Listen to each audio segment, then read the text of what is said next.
Hello, and welcome to Hold This Thought, a podcast where I invite you to hold on to thoughts that you might not have had before. Each week, I sit across from a new guest, and we talk life, ideas, and ponder the questions that make us think twice. I hope you enjoy the show.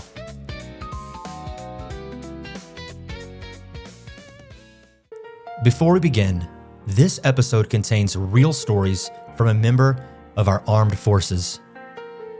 We've decided to keep the episode intact in the interest of authentic and open dialogue. It's shared with respect for our armed forces and those who've lost their lives. Viewer discretion is advised. We were the very first boats on station. Everything that you're used to seeing on land, houses, cattle, bikes, anything and everything, people, were no longer on land. So they're all floating out in the middle of the ocean. If I do get emotional, I apologize. But That's okay. There's nothing that can prepare you for hundreds of thousands of people just floating in the middle of the ocean. And not one of them are alive.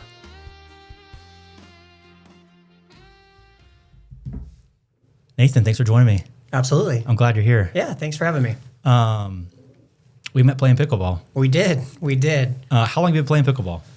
I guess now it's been about 3 years that I've been playing. Okay. So played tennis since I was 6 years old. Yeah. And then my team captain here in the neighborhood asked me to come out and just give it a shot because I was one of the ones who wasn't necessarily interested in trying it, and he pushed the issue, and I came out, and ever since then it's been pickleball way more than tennis. Yeah. So I can imagine. Yeah. I didn't play tennis growing up. I did play racquetball in college. Okay. The college in town that I went to, they had courts there at like the community center. So I ended up playing like with friends, probably not even the right rules, but for like 2 years and a lot, like a couple times a week, and kind of like pickup game. Anyways, it was a lot of fun. And I played ping pong a little bit as well growing up, but yeah, I've always liked racket sports, but I never played tennis growing up. Yeah. My dad was a big football, baseball, basketball influence, so that was part of the influence. You played tennis growing up, I assume. Yeah. Yeah. Yeah. My parents weren't really into sports. I think my dad ran track and played baseball. Yeah. I grew up playing baseball, played it through little leagues, came into high school, and then hated the coaches in high school. So immediately after freshman ball, I got into tennis because one of my friends was in it. Yeah. And from there, I'd been playing tennis just because I loved watching it on TV. Used to watch Pete Sampras and Andre Agassi play. So I lived maybe 2 minutes away from a park. Oh, wow. And they had a huge center block wall. And so I would go and I would hit the tennis ball up against the wall for hours and hours and hours. And then I would go home and I'd watch Andre Agassi play tennis. And that's how I taught myself how to play. I didn't really take any lessons or anything until high school. Yeah. So. Wow. Did you end up playing all the way through high school till when you graduated? Mm-hmm. Yeah. Okay. That's very cool. Started playing doubles. So played number 1 doubles sophomore year, and then number 3 singles junior year, and then number 1 singles senior year. Wow. So was there an opportunity to pursue that after high school, or did it kind of fall flat? Not really. Okay. Like I played, I joined the military right after high school, but it was kind of, I wrestled all through high school as well. I played 4 sports a year. So I ran cross country, wrestled, tennis, and then track. So tennis and track were the same exact season. Yeah. So, but luckily their schedules didn't conflict with each other. So you're able to play both. Yeah. So, wrestling I probably got more because it's in more of an individual sport and some team. Mm-hmm. So I got recruited. I had several, smaller scholarship offers while I was in high school, and then we didn't really have a lot of money growing up. So I kind of was having a good day at school my senior year. I was followed around constantly at all the sporting events by multiple different recruiters and the military. And one day at lunchtime, I just didn't really know what I wanted to do. And a recruiter came up to me and said, "Hey, how do you like the military?" And I was like, fine, I guess. I don't really know a whole heck of a lot about it because none of my family were really in the military outside of my grandfather. Yeah. and was having a good day. And he said, "Hey, do you want to join the military?" So I was like, "Okay." And I signed up. And the weirdest thing was, before I got home that day, he was already at my house when I got off the school bus, or actually when I drove home that day. And his car was already in the driveway. And I'm like, I haven't even told them yet. I was like, you kind of, So the recruiter came to your house? Yeah. Wow. Yeah. That's so, because you have to provide all your information and everything. So since I was 17, I hadn't turned 18 yet. Yeah. So my parents had to basically sign off on me going to the military, because I turned 18 in July after we graduated in May.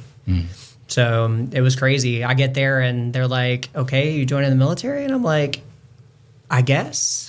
So that's kind of how it started. There wasn't really a following like, "Yes, I'm gung ho, I want to be in the military." No, it was just a split decision on a day, and then I've been in now for 23 years. Wow. So was that specific rep, and you're in the Navy, correct? Yes. So was that specific rep a Navy rep, or was he just a general military rep? No, he was in the Navy. Okay. Yeah. So each, I don't know how it was, growing up. So in high school, you had multiple different recruiters that would show up at lunchtime, right? So everybody would be chilling at lunchtime, and then you'd see a guy in lunch with a uniform on and stuff. So there were Army recruiters, there were Navy recruiters. I was in Marine Corps ROTC in high school. Yeah. And for 3 years. And a lot of people afterwards were like, "Why didn't you join the Marines?" And I was like, "Because I don't really want to get shot at." So Navy recruiter came up to me, and I was like, "Sure, why not?" I didn't really know what else I wanted to do. And I knew growing up that I didn't want to stay in the hometown where I was at. I didn't want to be one of those guys that was like, "Yeah, I grew up here, I'm from here, I never want to leave," and more power to the people that do want to stay there, but I was just not one of them. I wanted to get out and see things and just experience something larger than just the Southeast. Yeah. So you left home at 18 to go into the Navy. Where did you go first? How long were you there? Yeah. What was that next, like that immediate next season? What was that like? Oh man. I went to boot camp in Chicago, Illinois. What time of year? Great Lakes. I went in August. So August 6th of 2002 was my very first day in the military. So the very first airplane that I had ever been on was the plane that took me to boot camp. Wow. We spent 2 months there, so probably about 2 months and a week there through boot camp, learning how to do everything, learning how to march, learning. Basically, you get, completely wiped of everything that you know. Oh, yeah. And then you get taught basic, all of the basics about the military and what you're going to be doing in a general. It's not really very specific into what you're going to be doing for the rest of your future in the military, but it is going over kind of reshaping you, getting you really constructed into following orders, if you will. Oh, right. I can imagine. Yeah. So at that point, I went down to Pensacola, Florida, and went to A school in Pensacola, Florida, just for general military knowledge and stuff like that, because I went in as an undesignated airman. So in the airfield, but with no specific rate, right? So rate would be your job, or in the Army standpoint, it'd be MOS. So I went in because I didn't know what I wanted to do. And so the recruiter back then was like, "Oh, you can go in undesignated and try everything." Don't listen to them. They're not telling bad you advice. the truth. Right, that's terrible advice. What did that advice and then following that advice lead you to? It just gave you a longer time, right? So when you go in without a job, you have to basically, I'm sure it's different depending on the commands that you go to and what, niche in the military you go to. So I was in the air wing, so aviation side. So an undesignated airman goes to the line shack, and you're doing general maintenance and you're doing inspections on aircraft. I learned how to be a plane captain. So I was the, little guy standing in front of the planes telling the pilots, "Hey, start this engine, start that engine, do this, do this, do this." Pre-checks, and then send them on their way in order to go launch. So it was a really cool experience.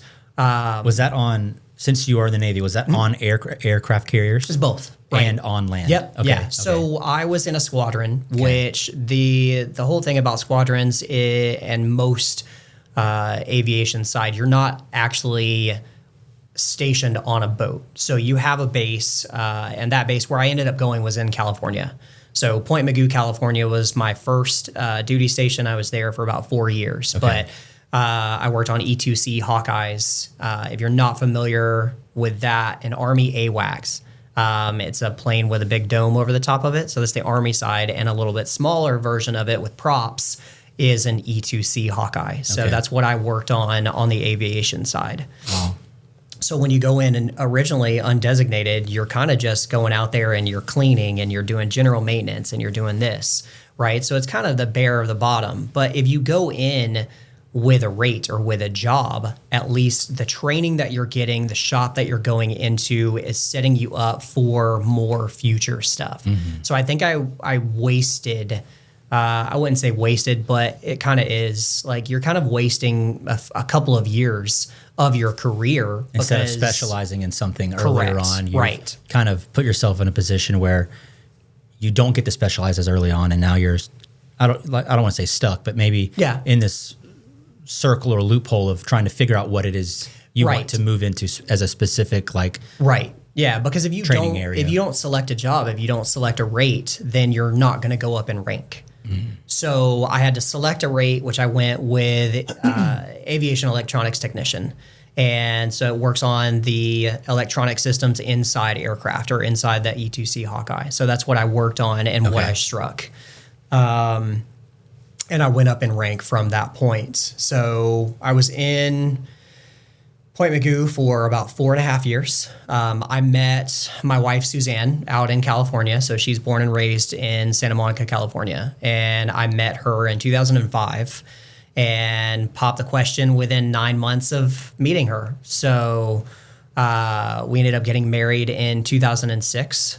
And then at that point, it was coming up. So for every branch in the military, you have, well, the Navy specifically, you have a sea rotation and a shore rotation. So if your current contract with VAW 116, which is who I was with, was basically a sea rotation for 4 years. So then my next rotation was to a shore rotation for about 3 to 4 more years.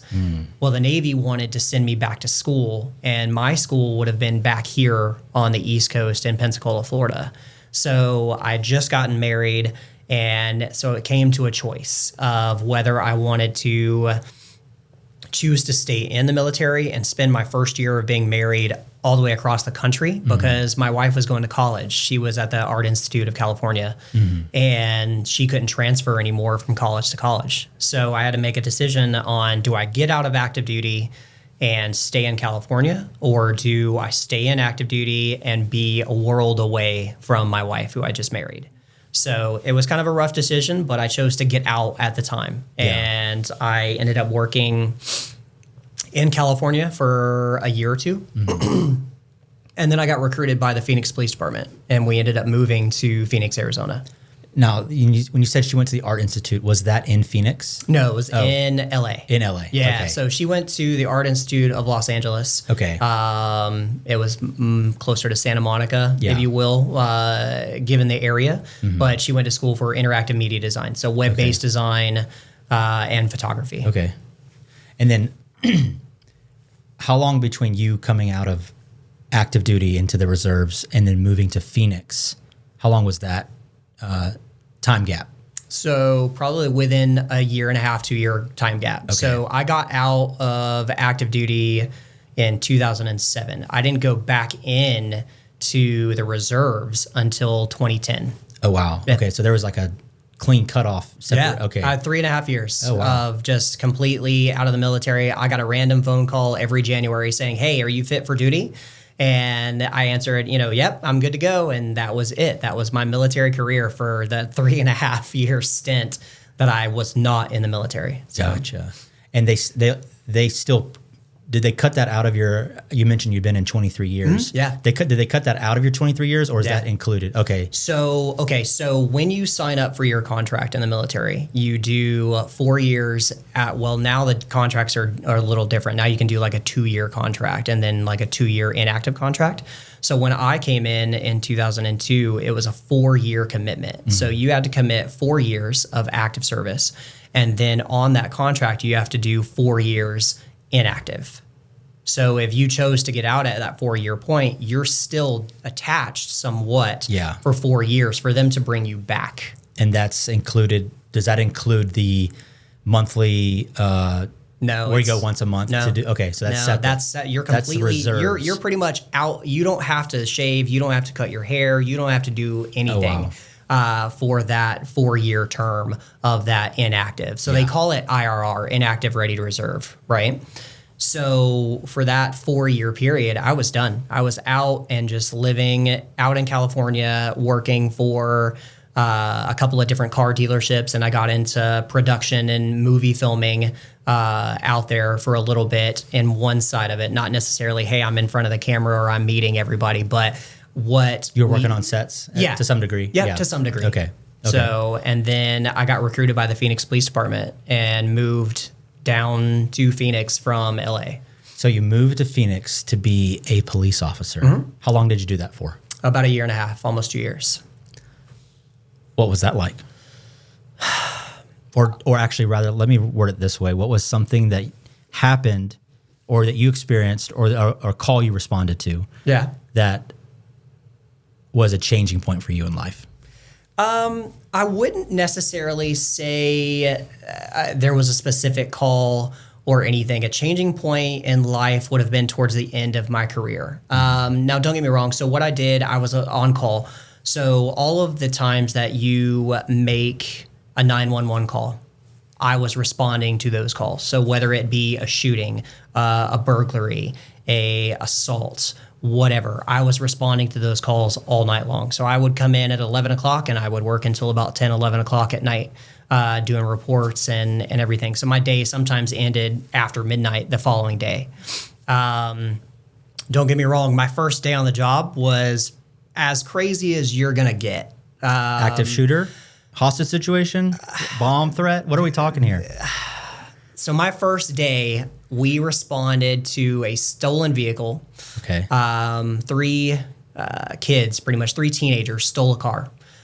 They took it for a joyride. They were on and off the freeway. So with Phoenix, I can't chase after them. We're not supposed to get into police chases. But when they pop off of the freeway and come onto city streets, we're allowed to kind of tail them and get around and kind of be right where they are as coverage, right? So we responded, and the boys were hopping on and off the freeway, and then finally they ditched the car while it was going. So they ditched it. They haul ass. Oh, sorry. They take off and they go into a friend's house that they knew. So it was a girlfriend that they knew. Dad was home and stuff, and they barricade themselves inside of this man's house. Well, that's now my first stolen vehicle, my first car chase, and now my first barricade situation. So they're barricaded. We are surrounding the house at gunpoint, and we're, getting them. You got weapons drawn? Oh, yeah. So how many officers are there with you? I'd say probably 10, 15 around surrounding the house. So this is one of those situations where it's like, come out with your hands up. We have the house surrounded. That's exactly what it was like. And I'm in front of the house, waiting on them to come out. And so eventually they all, ended up coming out. It didn't go as bad as it could have gone. Yeah. They were all arrested. And so since I wasn't the primary officer, I didn't have anything to do with the paperwork, thank God, because I would have been probably up for 2 days trying to figure out point A to point B as to what happened. Connecting the dots. Yes. And 4 or 5 different storylines and everything, right? So so we went on to the next call. So the next call that I was on was my first dead body. It was a welfare check. family member called the police department and wanted us to go by and check on their elderly mother.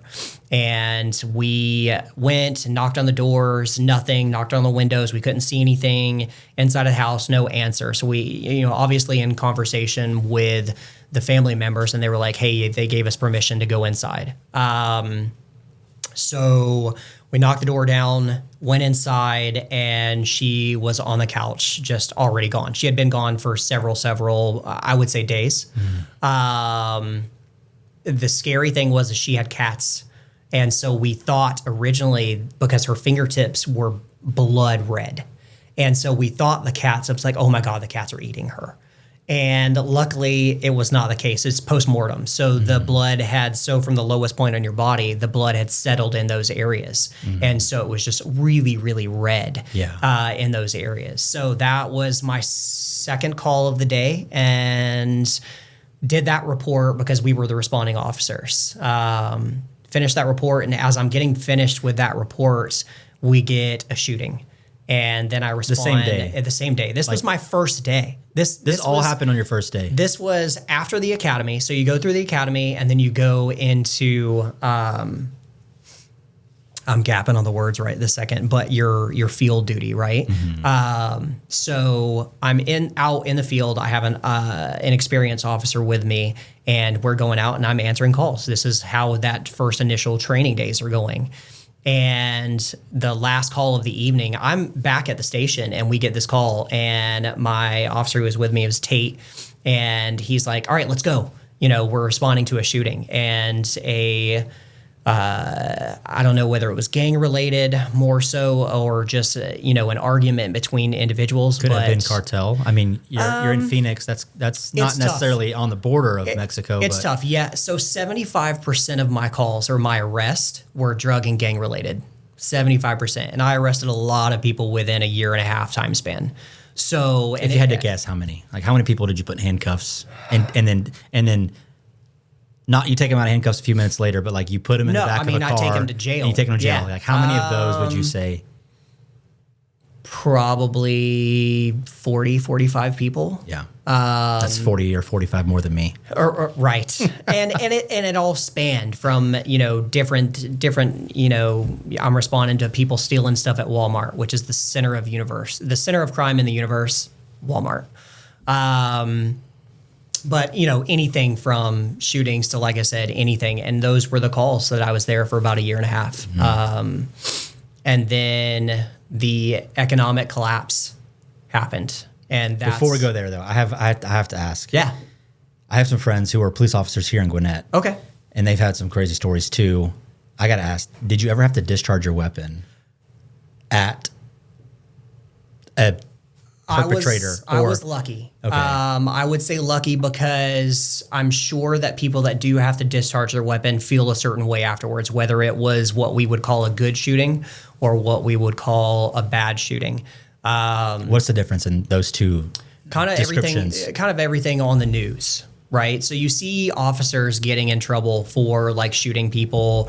And so me as a former officer, I can sit here and watch video and I can say, okay, was that justified? Was it not justified? Right. Yeah. So it kind of goes, that's how I good shooting, bad shooting. Right. Yeah. I definitely had my gun drawn and ready to open fire, but I was lucky in the instance that I never had to discharge my weapon. I got into plenty of altercations, hand to hand, but nothing to the point where I actually had to discharge my weapon at someone. Wow. So I was lucky in that aspect. Wow.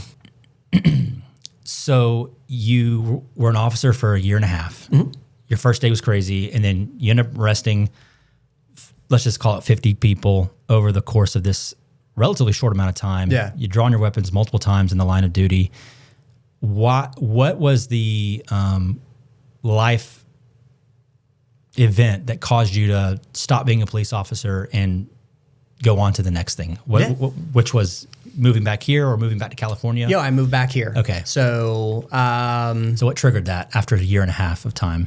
Pretty much something that changed the face of economics in the United States forever. So 2007, 2008, 2009, right around in there, you had the economic collapse. So the housing market completely bottomed out, and a lot of people lost their homes. They pretty much lost everything that they had.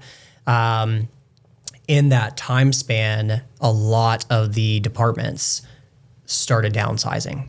So they were losing city budgets, letting people go, and I, in turn, ended up losing my job as a police officer. Wow. So at the time, Suzanne and I moved down to Arizona. We bought a brand new build house. So we were the first owners in the house. It was built for us.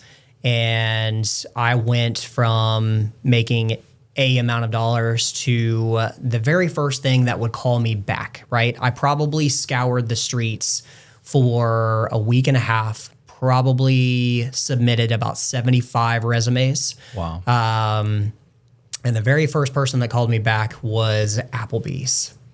So, and in my interview with Applebee's, they were like, "You're a little overqualified to work here." And I'm like, "You're the first person to call me back. So I need something. And I don't really care. I'm not here to make friends.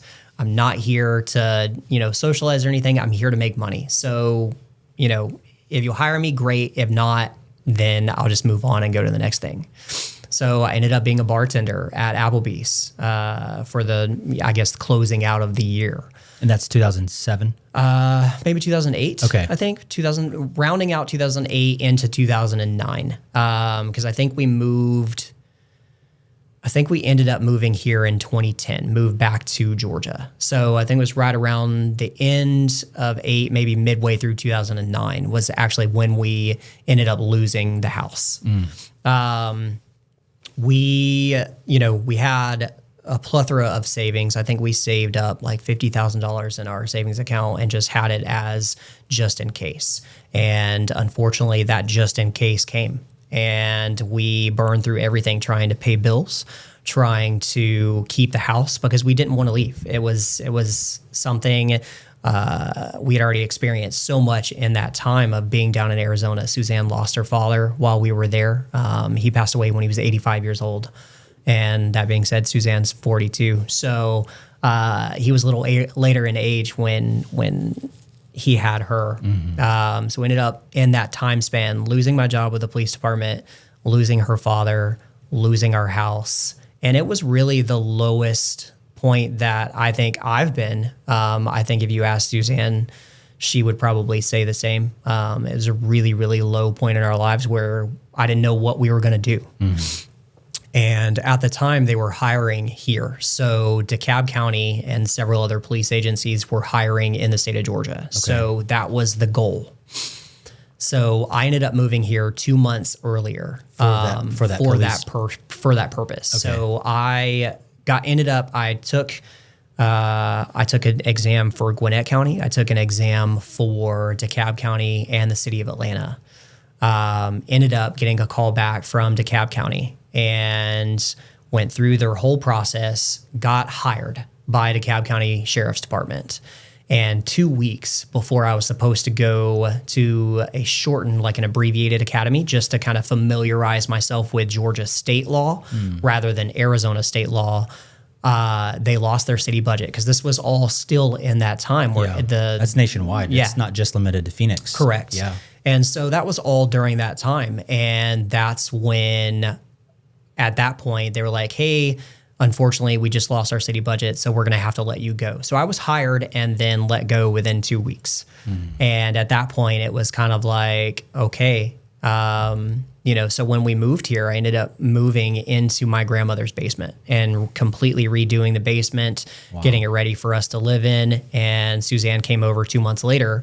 And I think at one point in time, I had 2 jobs and I joined the military again. So I came into the reserves in 2010 is when I started that 3.5 year break in between getting out in 2007 and then coming back in 2010. Wow. So was right around in there. And that's kind of when that 23 year picks back up. Yeah. But yeah, that's definitely the lowest. I think we got here to Georgia and I had I think we had about $1,000 to our name, maybe a little bit more. Yeah. And so it was really starting completely over from scratch. Yeah. Living in the basement of my grandmother's house, who numerous family members that I've had over the years lived down there, including my parents, including my sister and brother-in-law. I think everybody has lived down there. Everybody's lived at grandma's house. Everybody's lived at grandma's. So, and I think that was a huge culture shock for Suzanne. Yeah. So Suzanne spent up to that point all of her life in California and Arizona. And then you come to Conyers, Georgia. And I love my family to death, but I didn't necessarily get the warmest of welcomes from certain members of my family. Coming back from California and Arizona, yeah. How long were you gone? When you left to go to the military at 18, I guess now you come back. 2002 to 2009. Okay. So like almost 8 years. Yeah. You were gone. Yep. For I think 8.5 years was the total time. Was there mixed feelings because of lack of staying in touch, or coming back for holidays, or was it? I came back. Separate? I came back for holidays. I guess I was probably closer with my father's parents than I was with my mother's parents. And when we came back, we stayed in my mother's parents' house, and it didn't seem welcoming, right? It didn't seem like, oh, hey, yes, please come stay, be here as long as you like. It was more like, it wasn't necessarily an inconvenience because no one was living down there, but it's like, okay, hey, we are going to establish, like, you're going to pay rent, you're going to pay this, you're going to do this. And it felt more transactional than correct, like a family rather member than a family member offering a place for someone in a hard spot. Which was crazy because other members of my family had lived down there and had not paid rent, not paid anything. And it's like, why am I being treated this way, than other people? Yeah. And it was just crazy. And so I think that was a turning point for Suzanne. I think she went into kind of a little instance of depression during that time. And we were there until we finally scavenged up enough money in order to buy kind of a, what was the term? Another place to live? Yeah, another place to live. A starter home. Okay. So I was trying to think of the topic or the name. So we ended up moving out of my grandmother's basement to Sugar Hill. Okay. So we came into the Gwinnett County and bought a starter home in Sugar Hill, and were there probably for about a couple of years. And I've in and out, in the military and the reserve aspect, and working, I think, at State Farm at the time. So I ended up getting hired by State Farm. I was an underwriter for them for 2 years. Okay. So had the starter home in Sugar Hill, and then probably about 10 years ago, I think we've been in the house. Yeah. We moved to Hamilton Mill. And all this time still in the reserves. Like once you joined back the reserves, you were in it. You had mentioned before the show two really impactful stories from your time in the military. One being a humanitarian aid trip, mission trip, if you will, to Thailand. Another one being some exposure to war. Was that during your time in the reserves, or was that active duty? When you were active duty? Yeah. So tell me more about the. You start wherever you want. So I joined back in 2002. So September 11th happened in 2001. And so I joined, go to boot camp, go to California. I'm there for a couple of months, and then I'm shipped off. Where to? I initially went to Saudi Arabia, so Bahrain, Saudi Arabia.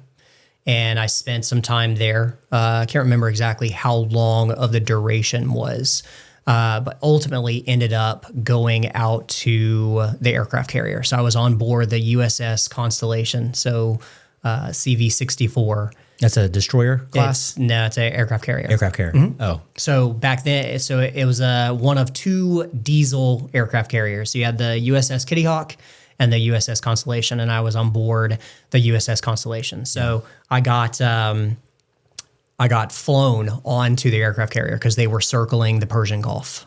because at that time we had troops in Iraq and Iran. And then the very first bombs that were dropped on Iraq directly following 9/11 came from our aircraft carrier. So what happened at the time is we turned into what we call a night ship. So all of your operations, your daytime operations happened at nighttime, and all of your maintenance and stuff happened during the day. So all night long we were taking ordnance off of F-18s, F-14s at the time, and slapping them full, watching them take off. We're about 75 miles off the coast at the time. So you're seeing explosions way off into the distance. And then they would come back and we would do it over and over and over again all night long. Wow. So for several months we were there. And you were part of the crew that's loading those ordinances on. Kind of everybody helped out. Okay. Yeah. So we were moving them from hangar bay to flight deck level, getting them over there. So the people who were actually loading them were AOs or aviation ordnancemen. Okay. So we were just kind of there helping out, set everything into place. Yeah. It was, I guess, being turning the ship into a night ship, it kind of, and you're in a wartime situation, I can see how that might create an all hands on deck. No pun intended. Yeah, I mean, it is a boat. It is all hands on deck. All hands on deck. Everybody situation. Because your senses and everything are heightened because you don't know necessarily what's going to happen, right? So we're dropping bombs on a country and we don't know if anything's coming back towards us. We don't know whether anything around us, you depending on the position that you're in, you're kind of limited as to what you're going to hear or what you're going to know about until really that it happens. Yeah. So that first tour or first cruise, as we call it in the Navy, was an 8-month cruise. And that was shortly after I had gotten married because we got married in 2006. So it was pretty much, shortly before. Shortly before. Yeah. Yeah. So when you were there 8 months on this cruise, cruise, did at any point you or anyone from your regiment go boots on the ground, or were y'all specifically tied? Not at that time. Okay, not at that time. I mean, we had SEALs on board, and I'm sure that they were gone most of the time because we would see them, and we had EOD on board as well. What's EOD for those like myself who don't know what it means? I'm really mind gapping at the moment, right this second, to tell you, but it's one of those things, you know what it is, but yes. you forget what the acronym stands for. Right. So EOD tends to deal with a lot of like mines, bombs, stuff like that. So like an explosive ordnance diffuser division. How about that? Division. There we go. One of those. Explosive and ordnance division. EOD. Okay. Right. Yeah. So they tend to deal with like mines. If there's mines out in the ocean and they're in our general area, they'll go out and blow them up or diffuse or do whatever. So they're that's like a special EOD. unit. They're Correct. like a special class. Yeah. If you had to guess how many Navy SEALs were on board your ship at any given time or on a rotating basis? Probably 10 to 12. Okay. So we used to work out with them in hangar bay and stuff like that and do all their workouts because at that time, coming out of high school, joining the military, you was probably in some of the best shape of your life at that point. So it was fun getting out there and doing their workouts and hanging out with them and getting that aspect, right? You never really experience, unless you're in that field, you're never really going to understand and to be on that same wavelength as them. So you've got special forces and then you have everyone else, because they're in a completely different world than you are. Yeah.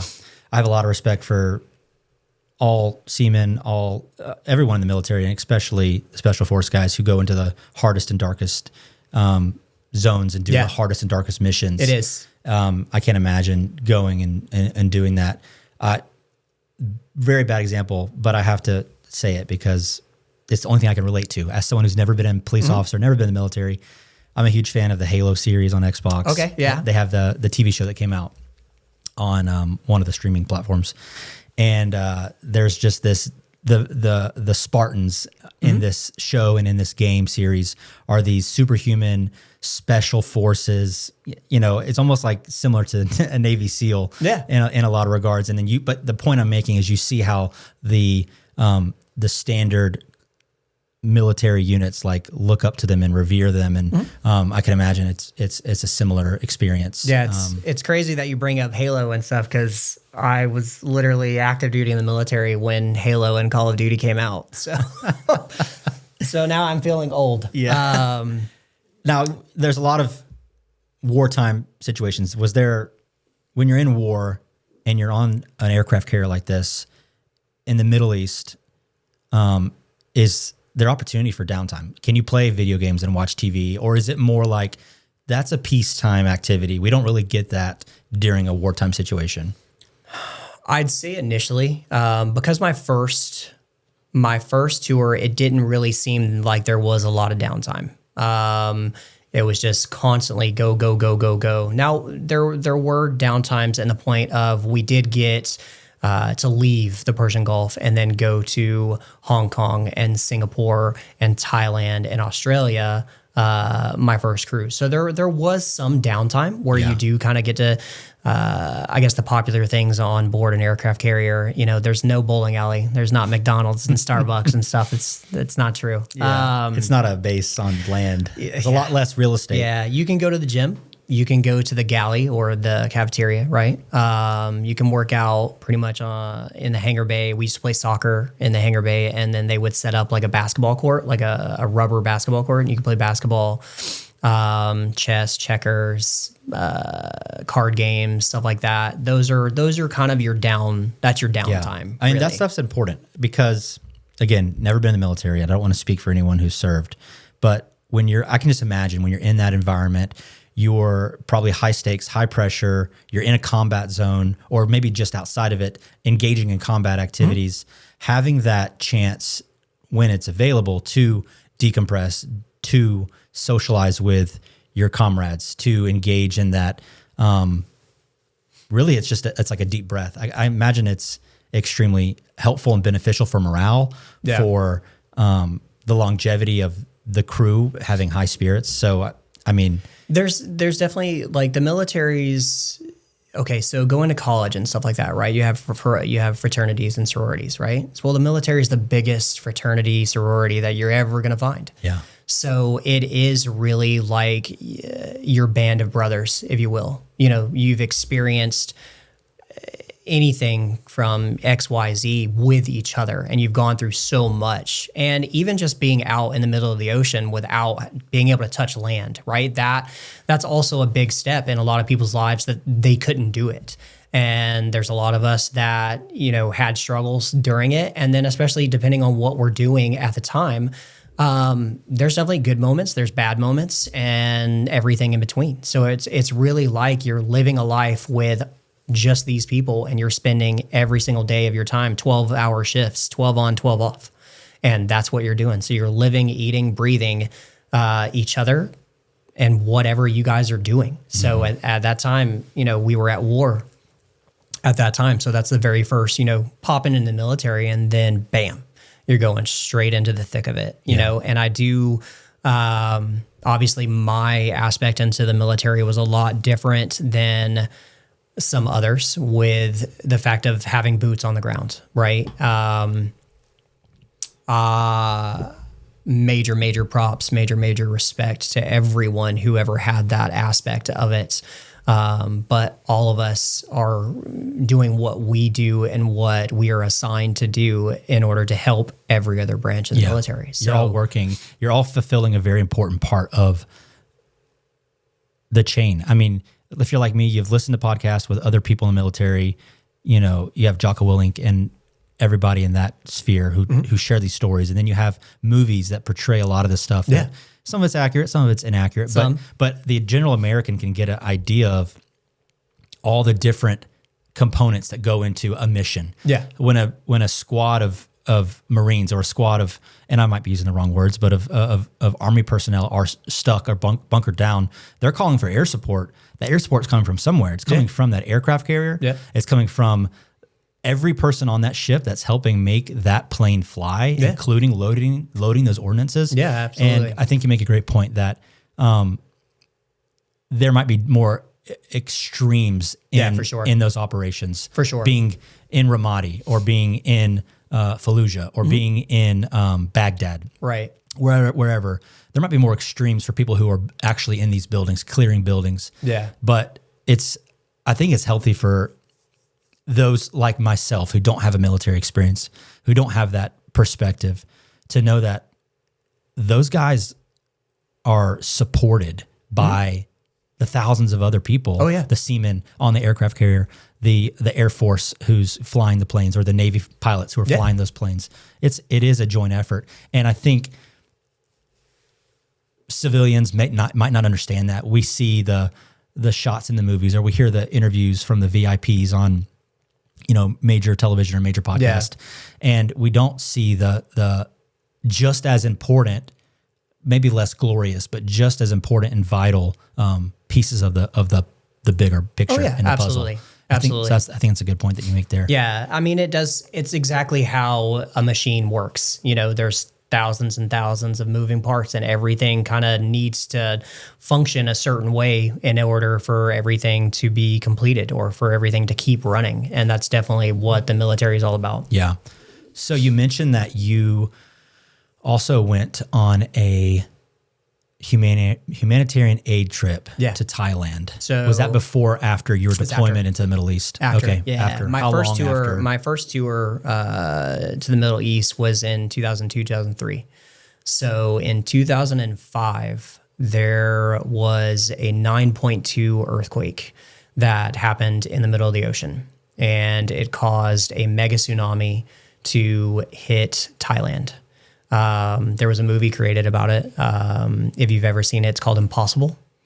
I've heard of it. I haven't seen it though. So it's a family that was in Thailand they were staying there at a hotel, and all of a sudden, out of nowhere, a massive wave came, or an influx of water came into mainland Thailand and swept them away from each other. Wow. And the movie goes over kind of what their experience is. And this is a true story as well. So if you do get the chance to watch it, I can't watch it anymore just because of the events that have happened and the issues that I've had over the years from that. But it's a story of how a family got separated, and then they managed to somehow find their way back to each other.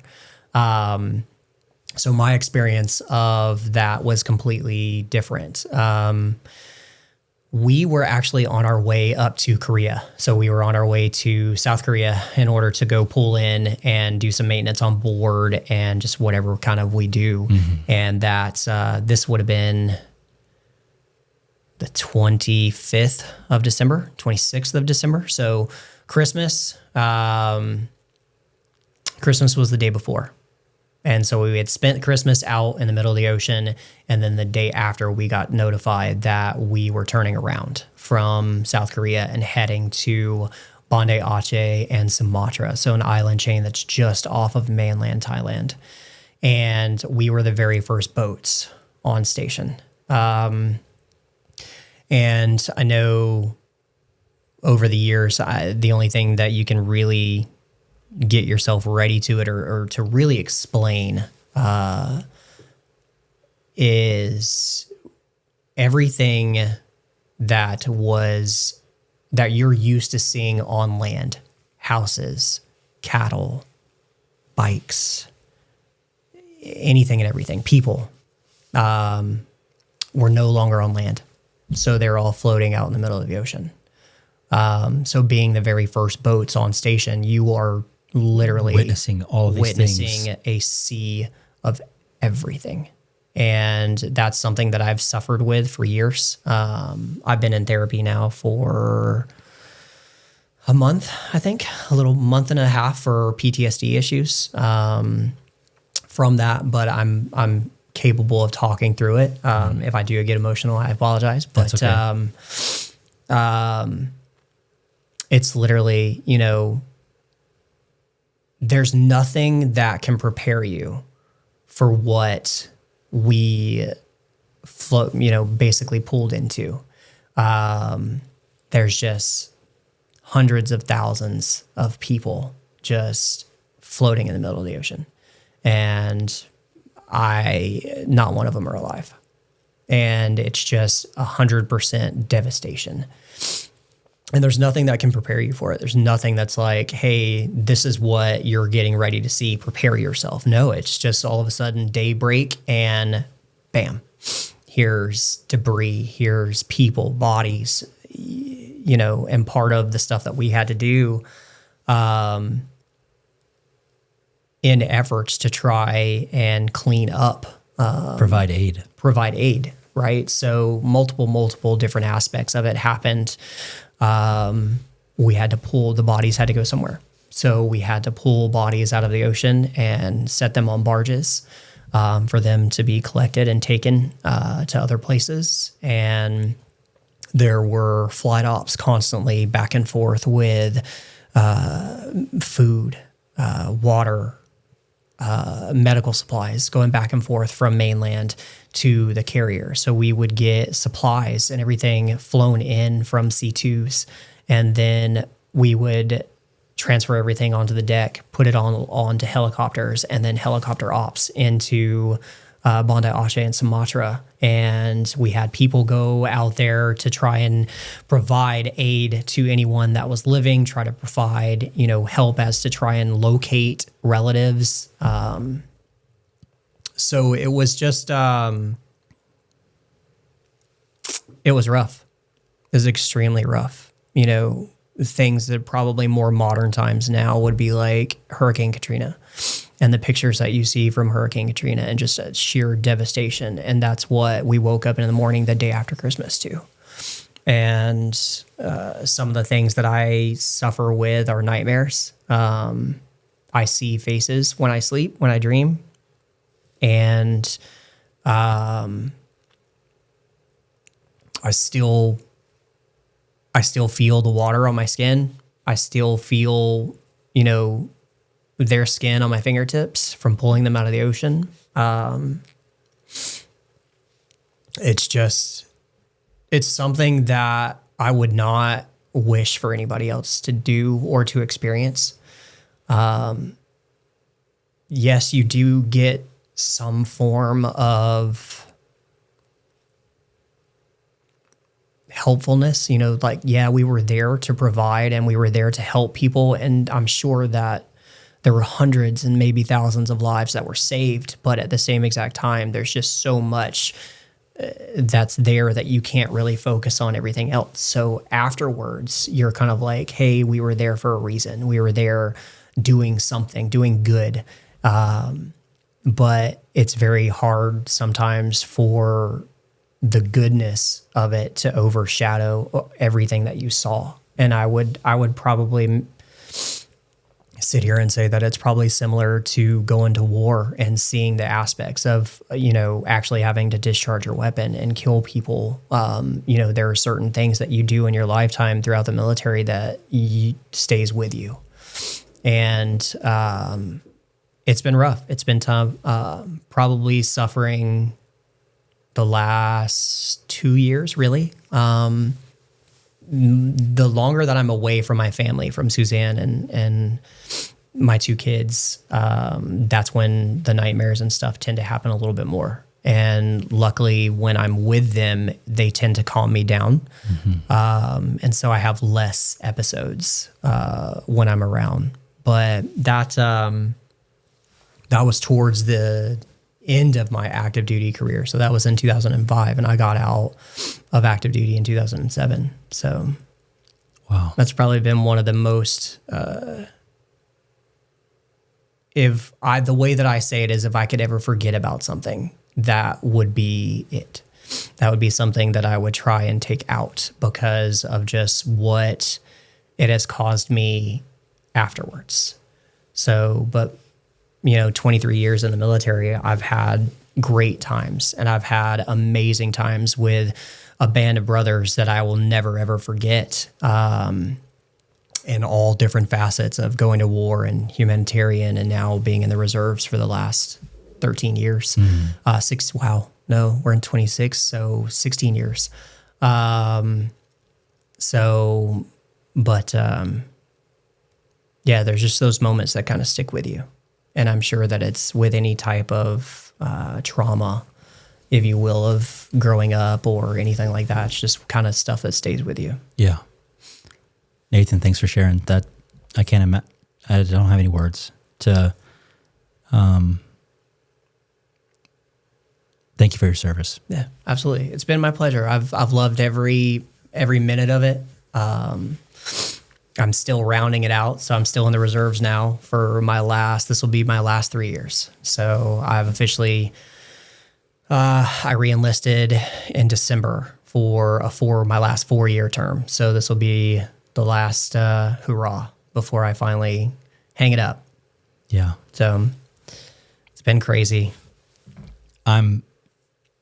Just to be real, I just started this podcast, and it's for stories like that where you get a chance to share something you did that was meaningful to the world, but then people get to see the scars that it leaves, that nobody knows that those scars are there. Yeah.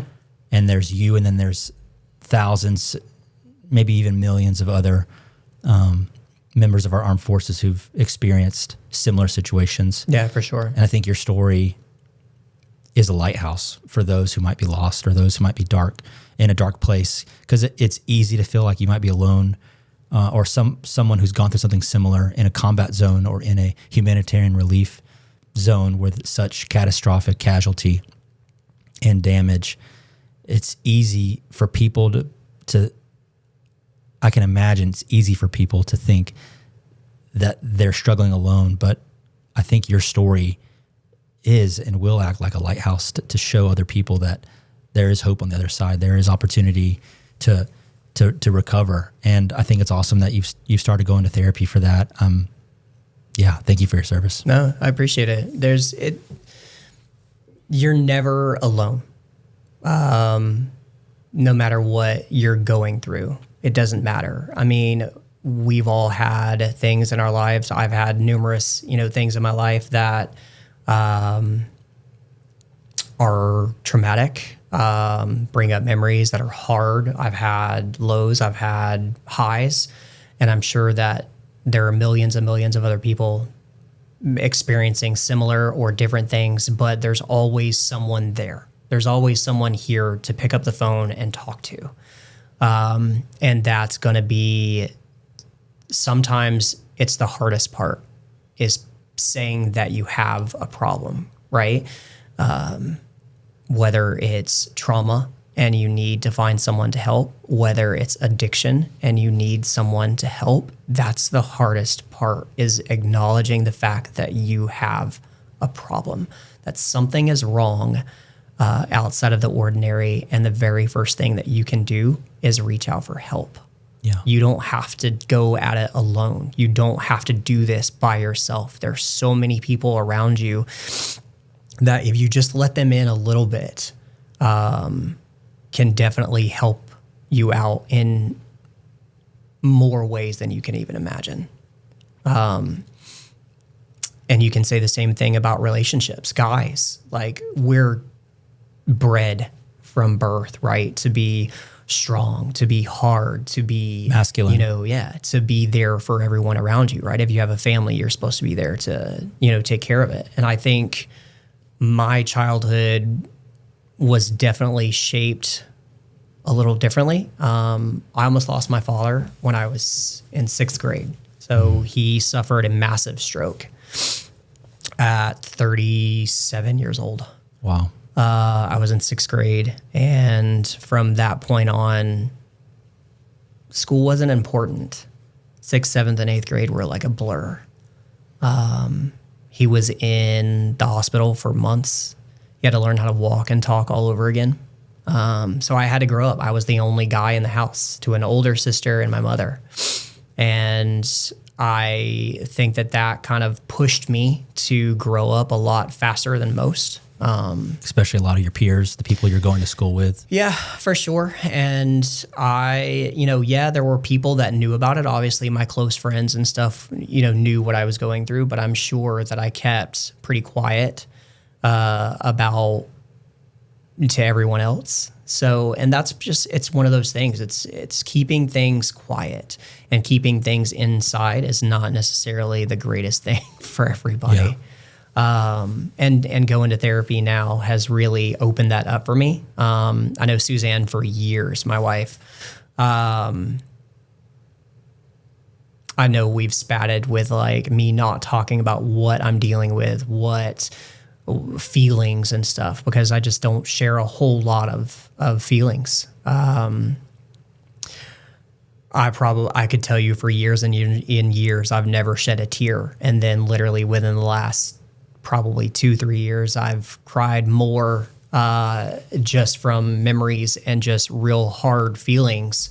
And especially in therapy, probably within the last month, have been really eye-opening into really finding out about yourself and really diving into yourself and what is troubling you and what is causing you to have maybe emotions that you are experiencing, right?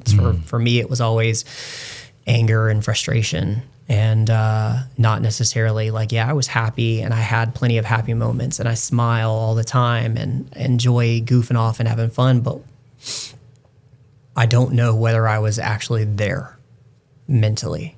I think I was just kind of going through the motions. And that's really what therapy over the last month and a half has really opened up for me, is to really recognize the fact that maybe I wasn't there, mentally. And so it's really opened up a lot of things and what I want to go from this point now to moving forward. I know I've always been there for my children ever since I've had them. My daughter's in middle school and my son's in elementary school. How old are your kids? So Scarlett is about to be 14. No, shoot, she is 14. Sorry. Scarlett's about to be 15. Yeah. And Landon is 6, about to turn 7. Wow. So I've definitely been all about them ever since they were born. But there are, moments after going to therapy and stuff, and it's like I was just going through the motions. And so it's really opened up a lot of like really, really wanting to be there. And I think that my wife and my kids have probably experienced me in frustration and anger, not really understanding the feelings that I'm going through. There's so much buried down deep. Yeah. From all the stuff you've gone through. Yeah, from childhood for all the way up with through your dad, the military. Yeah, everything. Time in the police force. Yeah. Going through the economic crash. It's almost like you've been facing tsunami waves your whole life. Yeah, one after another. With very short reprieves. I mean, yes, there's good moments mixed in, there's a lot of mountaintop highs, but it seems like you just have a life full of a lot of valleys. And I could see how, like you said, you're blowing up and you're not understanding like where it's coming from. It's okay to give yourself a break because you've been through probably more than most, like more than me for sure. And more than most who are listening, like it's a lot of tsunami waves to continue that silly example that you've had to go through. So and it's definitely tough. For sure. How do all those experiences, some of them the darkest pits, how do those shape your perspective on parenting, on being there for your kids? You had mentioned to me before the show how your kids are your passion. They're some of the most important, obviously, people in your world. But how does having gone through that shape your perspective and how you interact with them and the life that you're trying to build around them and for them? I've said this in front of my wife, and my wife has looked at me kind of in awe, but I think my kids saved my life.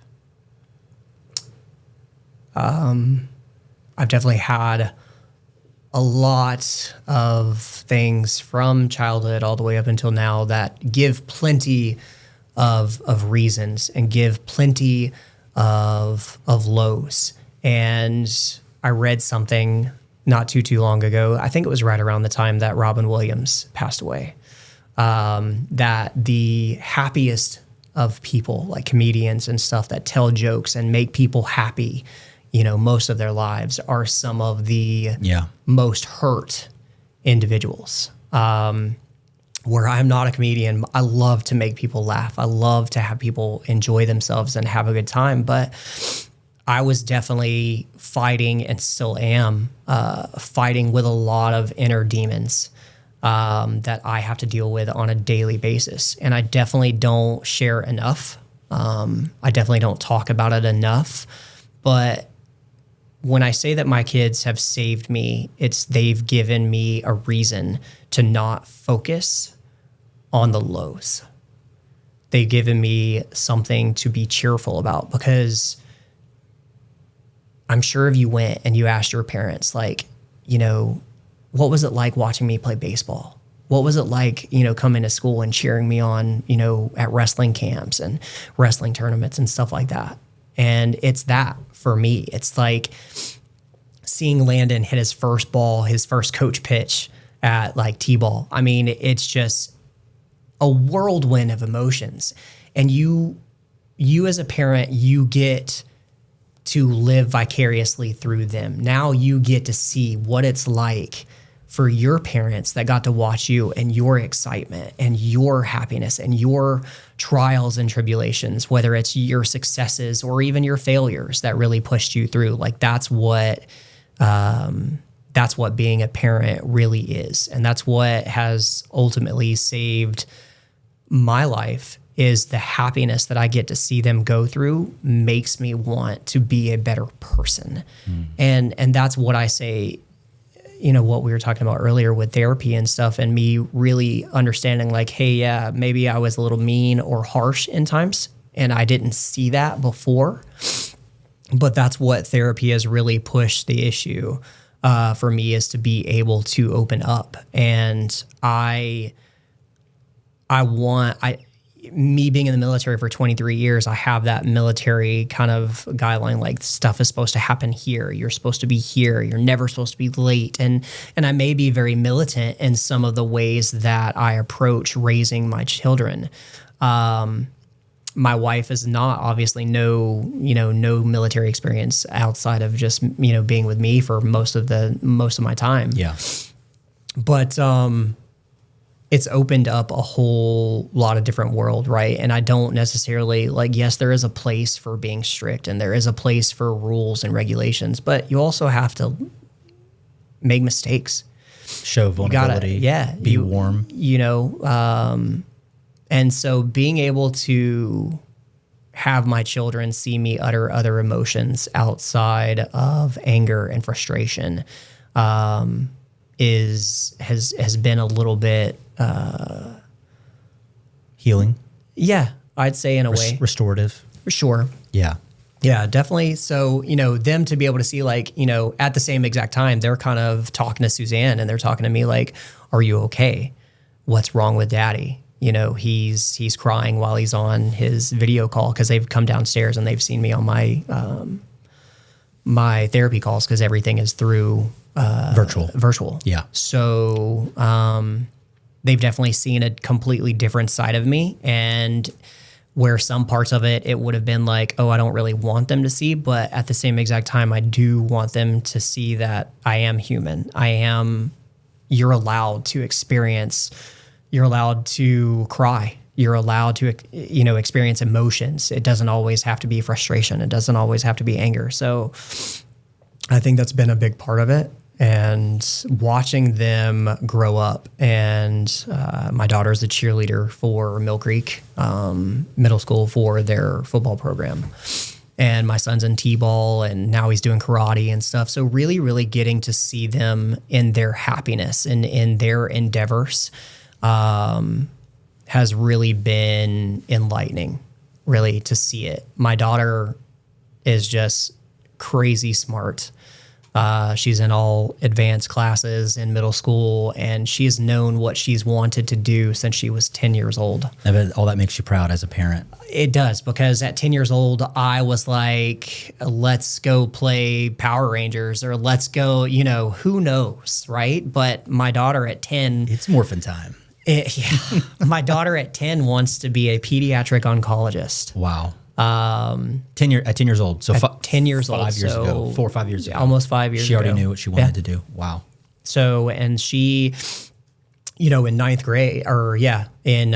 grade, they go up to the high school, they take a little tour of Mill Creek High School, and they find out kind of, they interact with their teachers, with some of the teachers and some of the counselors at the high school, and they develop their plan for high school, for their classes. And this is craziness to me, because me growing up, I was in Rockdale County, and I don't know if they do it like that now, but I don't ever remember going in 8th grade to Rockdale County High School and meeting with counselors and seeing like, hey, what do I want to do with my life? Where are my passions? What do I want to do? What classes do I want to take to kind of go that way? And I think it's crazy. And I respect Gwinnett County and the school system that we're in so much right now, from seeing this, as a parent. The involvement that they're playing in the kids' education. Really, because Scarlett is taking, she's already lined up to do AP classes through high school. And she already pretty much has her schedule of like healthcare classes. She's doing Spanish and all of her other classes. But I mean, this is crazy to me. When I was in high school, they're like, okay, well, who wants to do Spanish? Who wants to do, this? So I signed up for Spanish my freshman year. And then they came in, hey, Spanish is full. So who wants to do weight training? Right. Mm-hmm. And I'm like, yes, let's go, So yeah. But it's completely crazy at what schools are right now. And I don't know necessarily whether it's the area that I grew up in and the time that I grew up in versus this, but it just seems like Gwinnett County and the school board that we're a part of really, really care about molding the futures of children rather than, hey, just going to school and doing the minimum requirements that you're supposed to. Right. So I definitely had plenty of friends that went to college, but I can sit here and say that for the last 10 years that I've lived in Hamilton Mill area in Gwinnett County, that it's just crazy at how many kids you see going to college. You drive through the neighborhood and you see the banners every single year of, hey, they're going here, they're going here, they're going here. That was never a thing, or at least that I remember growing up. Yeah. Yeah. So... yeah, it's. I think our nation has, as a whole, and I could be completely off here, but I think we are sending more kids to college. I think there's more opportunity across all socioeconomic levels with grant programs and scholarships and financial aid.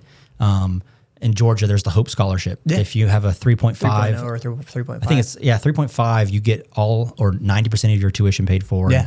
And if it's a 3.0, it's like 80 or 70% or something like that. Yeah. And so there's so much opportunity for kids to go to college when they get out of high school now, and give them an opportunity to pursue something different or pursue something that they're passionate about. As you mentioned, your daughter knew what she wanted to do when she was 10. Yeah, for sure. Yeah, I was not like that. I was more of, I didn't know. I was telling someone yesterday, they had asked me about a question about college, and I said, I'm probably not the best person to ask because I finished my undergrad in 9 years. It took me 9 years on and off and redeciding majors to decide what did I want to do. And there are definitely people like that in the system. So if you're one of those people, you're not alone.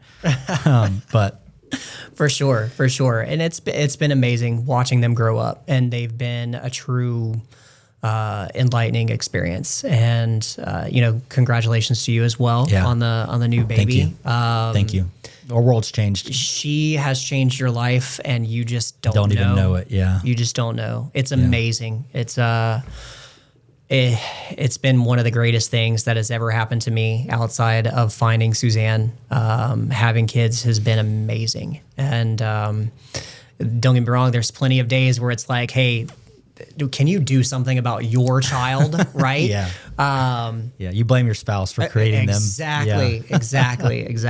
But it's been absolutely amazing. And it's been a long journey to get up to the point, from the time of being in the military and then catching up all the way to here. We went, I mentioned it earlier, we went pretty much to ground zero and had to rebuild everything. So working countless amounts of hours in different jobs. A part of that was you got into photography, right? Yeah. Suzanne was in photography first. Okay. So she went to school for that. She did. And then you joined the ranks somewhere along the way and started a business, right? Where we did. You do probably more than weddings, but I know that you do weddings, photography and videography. Yeah. Like when did that start? What was that journey like? And how long have you been doing it? God, I couldn't tell you exactly the year. Suzanne started off doing just family photo shoots, senior photos, stuff like that, like just little independent stuff. Then she kind of saw that she wanted to get into weddings.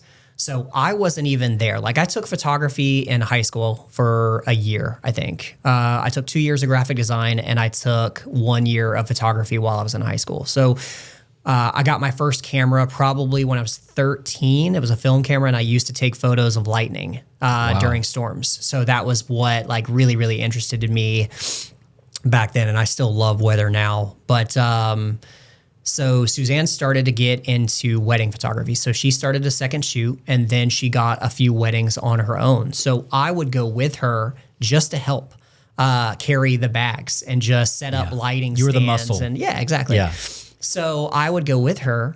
And one night we were filming, we were shooting at the Castle. It's a venue, it's a church, a venue in Midtown. And I've heard of it. I think I've seen photos of it. Yeah, we were doing a wedding there, and it was towards the end of the night, and Suzanne was like, hey, here's my other camera, go take pictures, right? And I've never been one that's really passionate about the formal shoots, like setting up people posed this way, or, I've never been one. I love getting candids, like, because I think that the raw emotion is there. Mm-hmm. You're not paying attention to the camera. You're not being told what to do. You are just there. And so I always love that passion of it. Mm-hmm. And so I took her camera. She had hired a second shooter with her. So there was another person there. And I took her camera and went around, and this was during the reception. And I just started taking photos. And we got to post-production on it, and my photos were better than the second shooters. And so at that point, it was like, hey, I'm taking over his job. You're going to basically do this, right? So it was tough. I had a full-time job. I think at the time I was at Peach State Roofing. So I was working in the roofing industry, commercial roofing. And I was working there full-time. And then all of a sudden, little did I know that I was about to be working another full-time job doing photography. Mm. And so I started off just shooting with her. So just photos. And then probably about 5 years ago, we got into video. So I literally took videographer classes. I took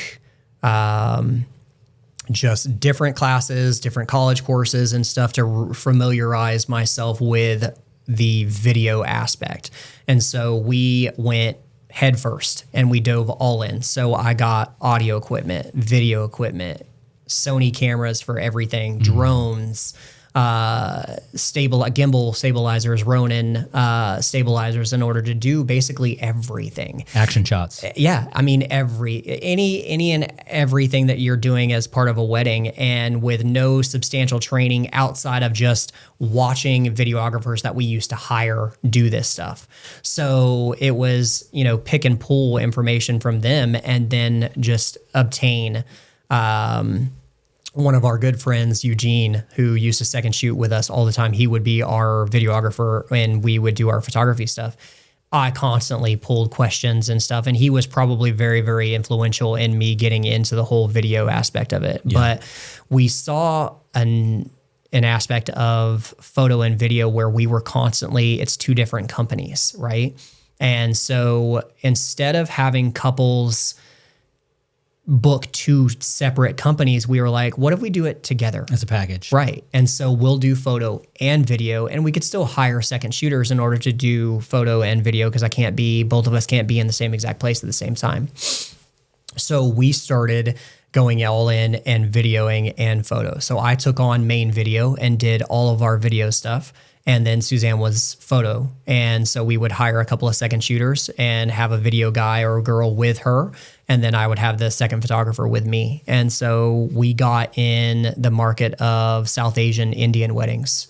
There wasn't really, at the time, there wasn't really a big following that we could see on the internet and stuff of photo and video companies that primarily focused on that. So we, for about 8 years, focused on South Asian Indian weddings. So 2-3 day events, very elaborate, very beautiful colors and all kinds of stuff. Yeah.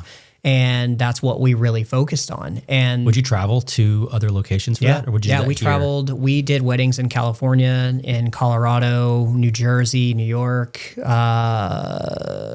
else did we go? Did you ever go internationally? Suzanne did. I didn't. So I ended up getting her the wedding from someone I was in the military with. So she went to Trinidad and Tobago. Wow. And photographed a wedding there in Trinidad.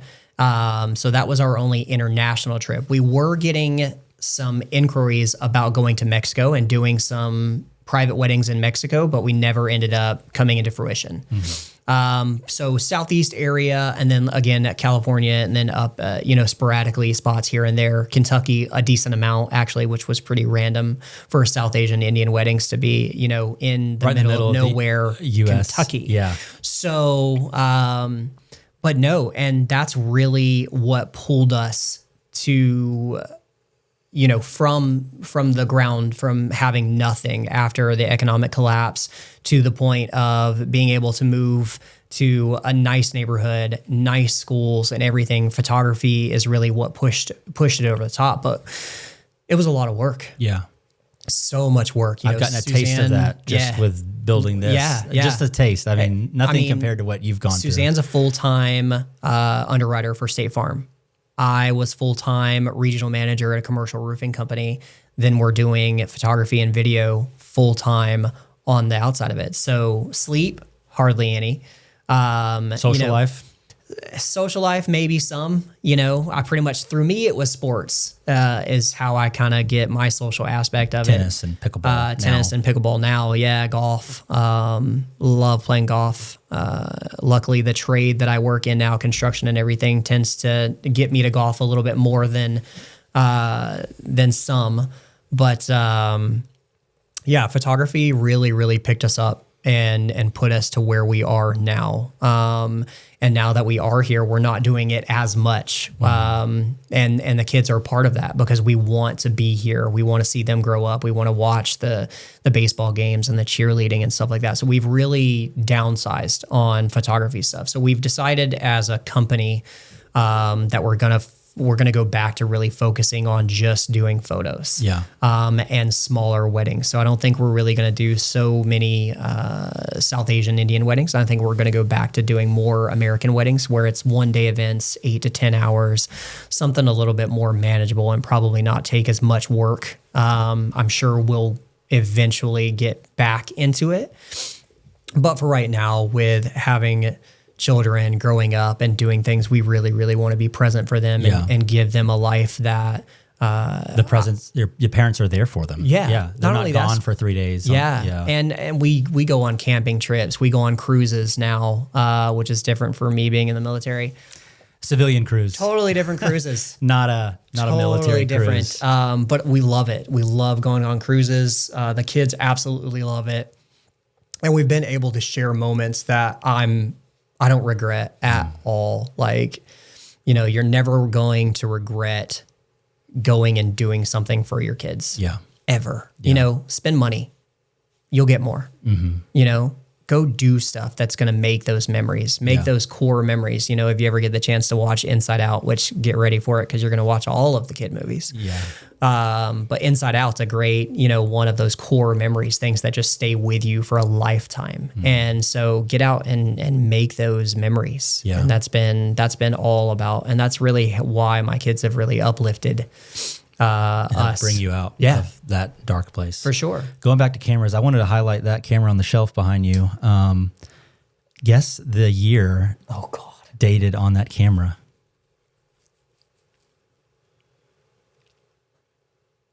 I'll give you a hint. The brand of camera is Kodak, and it was before World War II. Woo! I couldn't even tell you. I have no clue. 1914.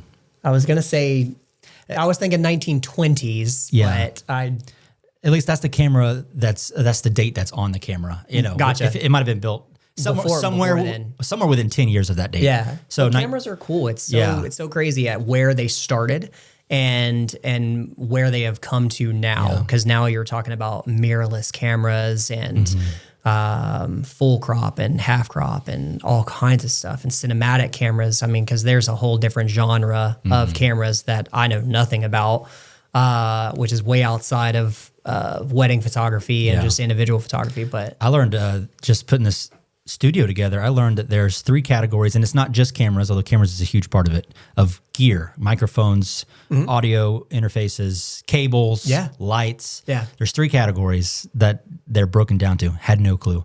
Consumer, prosumer, and professional. okay. And you can find gear in different price ranges in each of those categories that kind of do certain things. Obviously, your consumer are going to be your more like, maybe you'll buy that at Walmart. Yeah. And then your professional stuff, you're not getting at Walmart. You're getting Right. at a specialty retailer online, or if there's one in your town, you'd go there. Yeah. And it's like a B&H photography. B&H. Yeah. Yeah. I bought one of my devices from I think B&H. I can't even say half of it. I think almost all of our camera gear came from B&H. Yeah. 100%. Speaking of B&H, I have an interesting story about them. This is by no means derogatory, but just factually what happened to me. I added one of my interfaces to the cart.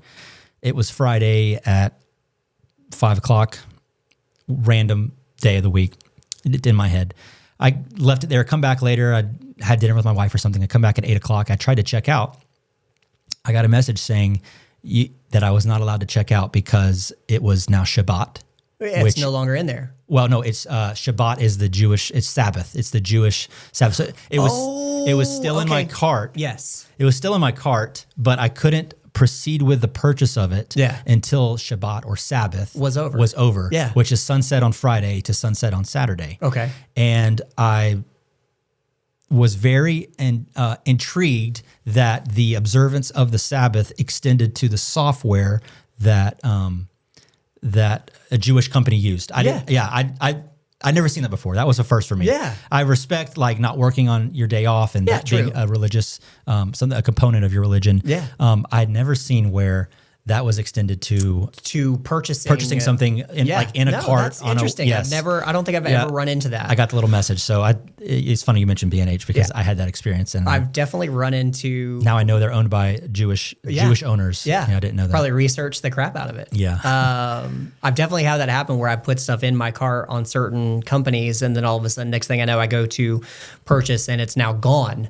Because there's an influx of everyone trying to hoard and grab that item. So I've definitely had that happen. Yeah, those messages where it's like active in your cart for 10 minutes or something like that. Yeah. And then all of a sudden you go to actually click purchase and it's not there anymore. And then you go back and it's sold out. Yeah. It's like, it's not fun. Yeah. So. Yeah. Paid plenty of things for B&H. Yeah. Yeah. They have good gear. Yeah. And it's a good place to get stuff. Absolutely. Nathan, thanks for being here. I appreciated you coming on. Thank you again for your service. No in the military. worries. Thank you for sharing your story. I know it's going to be helpful for people. Thanks for sharing life after, because I think a lot of people can miss that. What is there to look forward to after going through the darkest times in life? I think you help bring an insight in a way that will be meaningful to people and will shed a light in a dark place. So sure. Absolutely. I appreciate you being here. And thanks for having me. Yeah. Oh, I was going to ask you one last thing. Yeah. You run a photography and videography company. Mm-hmm. Where can people find you? Where can people, if they want to book you, if they want to use your service, they want to support veterans and active military, where can they find you at? Right this second, I don't think that our company is up online because we kind of took everything down because of just wanting to really take a load off and take a break. So you're relaunching soon? I don't know when. Okay. I mean, I think we are doing 3 weddings this year. Okay. So we're there, but we're not kind of advertising a company name, if you will. I think Suzanne's kind of changed it over the years. So I don't know exactly what our company name currently is. Okay. But yeah, so we're still doing it. You're going through a transformation in your company. Yes, it is. We're trying to figure out exactly how much we really want to dive in and keep doing it. the passion is still there because we got into photography because we loved what we did, and we loved being able to share the moments with the couples. Yeah. And being able to give them a product that they were going to be happy with, and it's going to last you the ages. So that's why we got into it. And so we still love what we did, but it's definitely become more about family right this second. So which is why we've kind of dwindled down to like 2-3 weddings. Yeah. Taking a break from this year for doing sure. so many. Yeah, Totally makes sense. Totally makes sense. Because we were at 15 to 20 a year. It's a lot of weekends. Yeah, almost all of them actually, and that's kind of what kind of bogged us down and really tore us out of it is just not having any time to do anything. So, but Cool. No problem. Thanks for being here. Absolutely. Thanks for your service. Thank you. Let's do it again soon. Yeah, absolutely. Awesome. You got it.